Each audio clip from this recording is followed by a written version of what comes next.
आणि मग त्याच्यात सत्ताधारी पक्ष पुढाकार घेतो.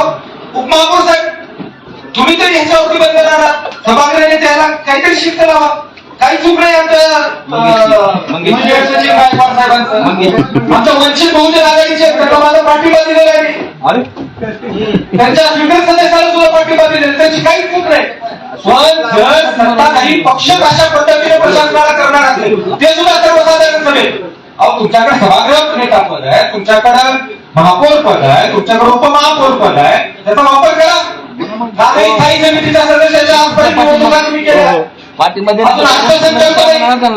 एवढी भीषण अवस्था तुम्ही सत्ता एवढी मिळून. अहो मी तर साधा माझा एकच पक्षाचा मी एक सदस्य, पण त्याच्यामुळं मला कुणाचं वाईट वाटत नाही की ह्याच्यामध्ये अजेंड्यामध्ये ह्याचाच पत्र का घेतलं, त्याचाच पत्र का घेतलं, हा दुजाभाव माझ्या मनामध्ये कधीच येत. पण महापौर महोदया तुमच्याबद्दल खरं तर मला खूप अभिमान आहे. आज तुम्ही या खुर्चीवर बसलाय, तुम्हाला अतिशय उज्ज्वल भवितव्य आहे. पण हे सगळं करताना एक सर्वसमावेशक भूमिका तुमची सुद्धा असली पाहिजे.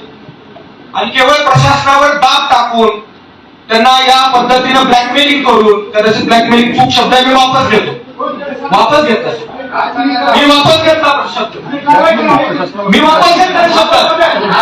त्याच्यावरती. महापौर मॅडम तुमच्याबद्दल मला एकच म्हणायचंय की तू भीमराज की बेटी है, तू भीमराज की बेटी है, तेरे रगों में संघर्ष की आदत है. तू भीमराज की बेटी है, तेरे रगों में संघर्ष की आदत है.